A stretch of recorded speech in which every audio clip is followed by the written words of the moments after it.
Trimble Access 2020 now support the project subfolders. With the new 2018 version of Trimble Access, we had a flat folder structure. A project was your only folder. We wanted to keep it nice and simple.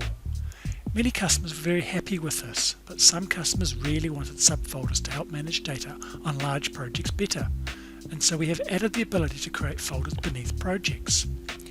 If you don't want to use subfolders, then the workflow for you hasn't really changed. If you do want subfolders, then you can create these in the controller or in Trimble Sync Manager. Folders created in Trimble Sync Manager are downloaded with the project to Trimble Access. A Trimble Sync Manager project that has been synced to the controller can have additional folders created on the controller, and these folders will be synced back to Trimble Sync Manager too. So how do we create subfolders in Trimble Access? The process to create a new project is the same. After creating a new project, you are taken directly to the new job screen, where you can create a job in this project as you have in the past. If needed, you can create a subfolder now by tapping the new folder icon and naming the folder.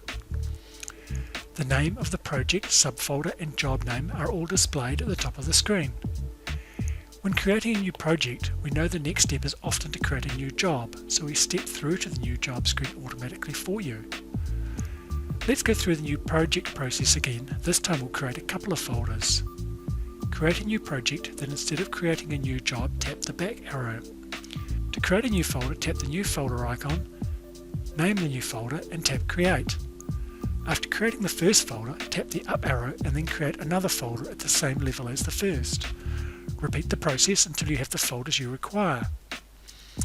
You can also delete a folder or browse using File Explorer from the ... button. Let's switch to an existing project with folders and jobs and folders. Here we can tap a folder to see the jobs in that folder, or tap a job to see more details about the job. As well as the folder structure, we can also see the cloud status of jobs in a folder.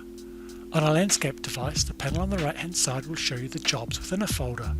You can also see their current status, new, in progress, or fieldwork complete. On portrait devices, tap the ... button to get more details.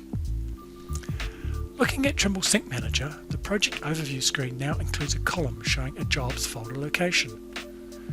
When you create a new job, you have a new folder button, an up folder button, and a pick list you can choose subfolders from. The subfolder functionality in TSM works very much the same way as it does in Trimble Access. The last significant thing to mention when we are talking about folders is how linked files work with folders.